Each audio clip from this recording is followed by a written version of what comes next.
All right, welcome out to another market bias update report from Jeremy here at Escape Velocity Trading. Welcome out, everybody. This is for Sunday, July 21st, looking at the trading week ahead. And before we dive into the major markets, usually I recap previous trading week's performance due to drawdowns that I'd had in my account the last couple of weeks. Last week, I announced that I had hit one of my rules that meant I needed to scale back trading and figure out what was going on in my system. So I did not do much real trading this last week. So no need to dive into that. Basically break even for the week on just a couple of option plays. Didn't really do anything in the futures market to speak of. But before we dive into the major indexes and look for the week ahead, we need to talk about a little market news. So obviously at the end of the trading week last week, we had an assassination attempt on Trump, and I kind of expected that that was going to move the market more than it actually did. We were already in a sector rotation, market rotation from the S&P and the Nasdaq into the Russell and small cap areas of the market. And really on Thursday and Friday here, it just kind of continued that just standard pullback, not really any volatility to speak of, standard days worth of movement pulling back. We did end up breaking the 20-period SMA for the first time in a while. The last time we tested down below that was the end of May.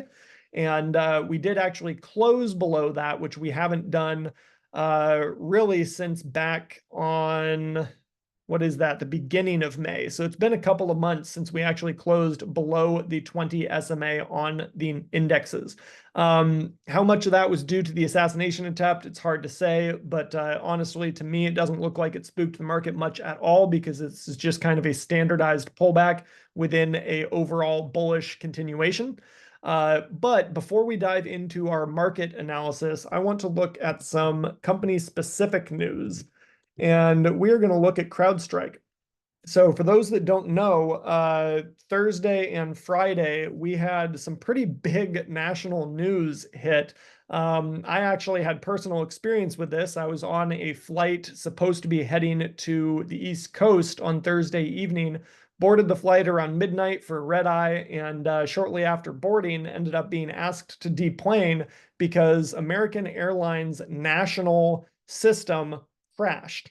And at first, because no news had really hit on this yet, I thought that it was specific just to American Airlines. Well, it turned out that I knew I wasn't going to be able to use my hotel reservations on the East Coast because I was only going to be there for about 2 days. And it didn't make sense to try to get on the next flight, which was a full 24 hours later, to make it to that trip. So ended up calling the hotel, asking them to cancel my reservation. And on the phone, I found out that their national system had also crashed. That was for Marriott. So anyways, at this point, it's like 1 in the morning, and I immediately start thinking, okay, there's been some kind of cyber attack or something. There is something going on that is causing multiple major companies around the globe to have full system outages. My brain immediately first went to some kind of cyber attack, turned out to be due to CrowdStrike. And you can see CrowdStrike price has just plummeted on the news. Friday, it was down over 10%. Day before that, it had already closed below its 50-period moving average.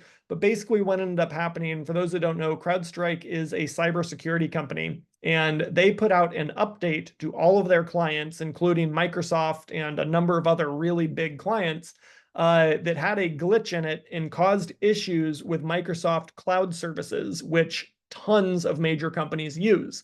Because of that glitch, all these other companies that use Microsoft Cloud services were down. And I was expecting to see quite a bit of chaos in the market. But just like the assassination attempt on Trump, we didn't really see broad market participation in it. So this is CrowdStrike's chart. Obviously, it's taken it on the chin. But now if we go out and do our indices analysis here, you can see again, between the CrowdStrike news and national companies crashing and also the assassination attempt, this doesn't look half bad. we have broken the 20 SMA. We do have the 9-period SMA in green here curling over and threatening to break below the 20. The last time that did happen was back here in beginning of April, and we did see significant sell-off from there within the longer term bullish move that correlates to this movement right here. I'm kind of expecting something similar, honestly. Even on the weekly chart here, we can see that we have decrease on the RSI. So the RSI is actually diverging from the price graph. This happens when we have increased prices on the price graph, but decreased prices on the RSI. We also can see decreasing divergence here on the MACD. So that's kind of a secondary momentum indicator, both of which confirming that we might have found a local top and that more selling might be coming to a theater near you. My base case at this point is honestly probably just coming back down to test the 5,500 mark on the S&P. I would be surprised if the damage gets too out of control here, but I think it is probably fairly likely that we're going to test 5,500 on the S&P 500. If that 9 EMA around 5,500 and our diagonal support here breaks, next stop will be down in the arena of like 5,360 to 5,400, basically coming in somewhere in line with the rising 20-period SMA on that weekly chart. So thinking there's probably a higher likelihood we are heading lower here than higher. This is also due to that sector rotation. So we are seeing money coming out of the big names in the market that have already had fairly significant price movements. And due to the idea that the Federal Reserve may be cutting rates sooner than later, the market is pricing that in, and it is starting to rotate capital into the small cap area of the market. You can see this big run. The last few weeks I've been saying, get ready for a movement in the Russell 2000. That movement came quite a bit sooner and honestly more vicious right out of the gate than I was anticipating. But now we are getting a pullback into the 9 EMA. This also correlates to the highs back here from the beginning of April. So I am interested to see any kind of bullish price movement from here. This would just be a standardized retracement on a bullish movement, and we'd be looking for higher prices to come once we get a nice green candle here and we take out the highs of the previous candle. So of the market, I'm honestly still expecting rotation out of the S&P, also out of the Nasdaq. You can see the Nasdaq has actually moved closer to its 50-period moving average on the daily than the S&P has. And if we toss this out to a weekly chart, we are actually testing that 9 EMA right now. If this breaks, I'm guessing it's probably going to drag the S&P down along with it, which makes the base case a little bit lower. Probably both of these indexes heading down to test their 20 SMA on the weekly chart. On the Nasdaq, that would put us right in line with about 19,000. And again, on the S&P, that would put us down to about 5,360 to 5,400, depending on how quick it gets there. Going back to the Russell real quick, putting it out on a weekly chart, you can see this big, long green wick that we had there. I'm going to remove my drawings here so you can see it a little clearer and zoom in a little bit. You can see this big wick where bulls pushed really, really hard and fast and then just gave it all back up. I would not be surprised to see some more profit taking here if that daily 9 EMA on the Russell 2000 doesn't hold. But you've got to assume that any dip on the Russell 2000 is now going to be a buy. So looking for stability in the price action, whether that is coming back down a little deeper to the 9 EMA on the weekly chart around 2120, or if the 9 EMA here holds and we see price confirmation from here moving past probably 2230 to the upside. Either of those, you got to be paying attention to the Russell 2000. It is the strongest area in the market of the 4 indexes. And just to round out the conversation, if we go out to the Dow Jones, we did have an initial burst higher, but is now given that back and is actually trying to move lower below the 9 EMA as well right now. I'm guessing base case for it as well, coming back down and testing the 20 SMA. Now, going out to Bitcoin.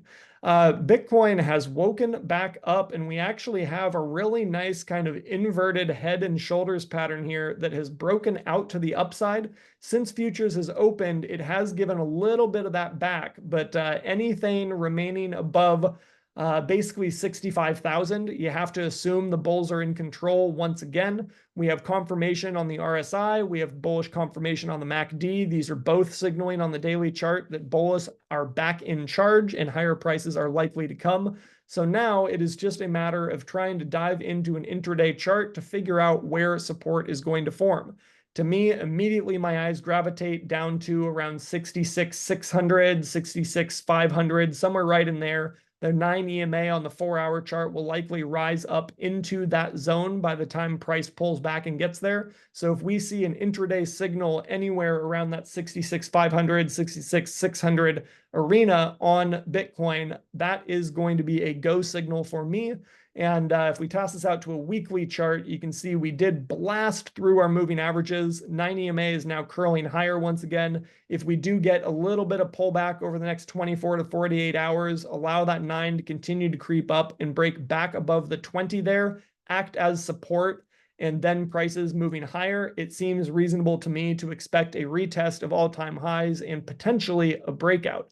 The only caveat to this is we did set a lower low in this consolidation pattern. So we're kind of in the midst of a bunch of chop. Any bullish action you take here prior to the breakout, we're going to want to be careful with and just make sure that you have a really good risk to reward setup for it, so that you're not risking too much money. If you don't want to trade the futures, because this is a big boy contract, they also have micro futures, which is 1/50th of a regular Bitcoin future, or you can just do IBIT.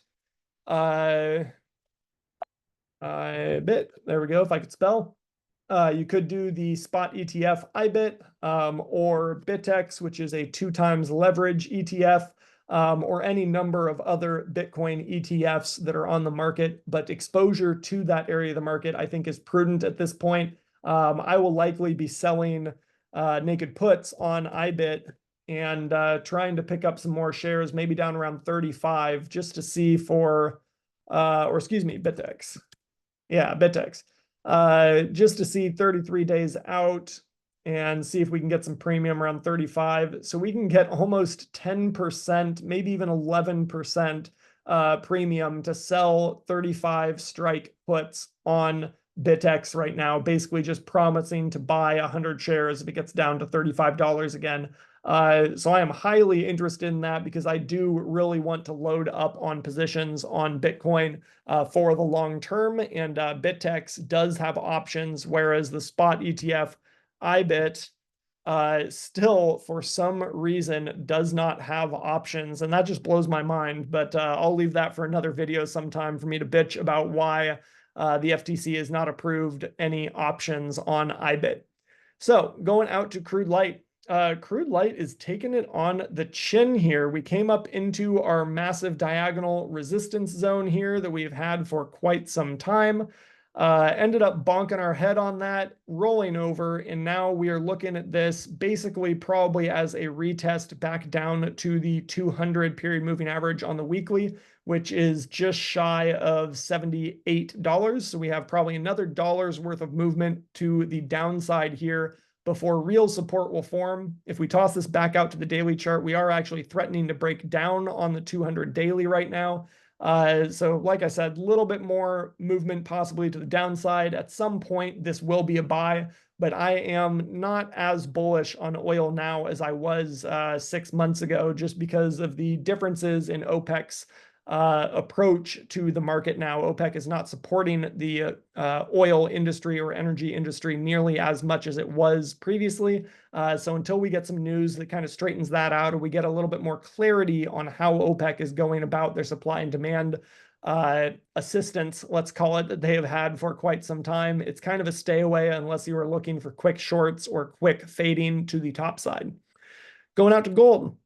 Gold tried to break out of this zone that we've had over the last couple of months and ended up failing, sold back off. Right now, it is just kind of stuck in the mud. If we do get a break back above the 9 EMA, I could see a potential play there, but really there isn't much to say here until we actually close back above the highs here of this consolidation zone around 2450. If we do stabilize here, set a new higher pivot low and then break back above 24.50, that would be a signal to the upside. But keep an eye on what UUP, the US dollar, is doing if you are planning on taking that trade. Going out to silver to wrap up. Silver actually breaking down out of its pattern. It had a nice diagonal support zone here. Overhead diagonal resistance was setting up a really nice kind of triangle pattern, and it has broken down. Not 100% sure what to think of silver here on the daily chart. If we toss it out to a weekly chart, you can see that it's broken its 90 EMA, and the 90 EMA is actually curling over for the first time in quite a while. My guess is probably heading back to the weekly 20 at minimum, and you'll notice that correlates really, really well with the previous pivot low here within this consolidation. If that breaks out, it could be lookout below, back down to somewhere around 26.5. That's the next major support on the weekly chart. It would be down here in the 26.5 to 27 range. And I wouldn't be mad if that happened, honestly, because I would really like to load up on some more silver in anticipation of rate cuts coming out of the Federal Reserve. And I would also like to load up on more gold out of that same premise. Any rate cuts there are going to benefit those precious metals. So yeah, I'm not going to be mad if price comes back and retests the moving averages and tries to retest that support zone. Finally, let's wrap up, go out to our heat map real quick. You can see here, this is a 1 week performance. We are looking at the performance of the major stocks in the index for the S&P 500 over the last week. And you can see very, very clearly here that money is rotating out of big tech after taking profits after massive, massive runs.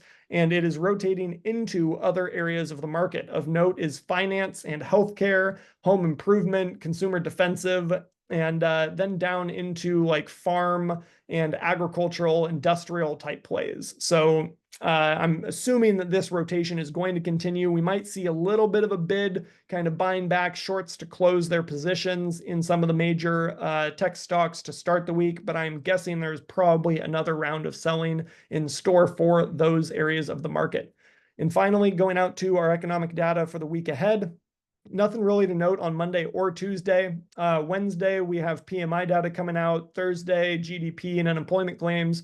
And Friday, core PCE price index. Of that, honestly, I'm kind of anticipating that Friday's PCE data is going to be the most important to the market. But we'll have to see, obviously. The story right now is that inflation is coming down and that the support for the Federal Reserve cutting rates sooner than later is there in the market currently.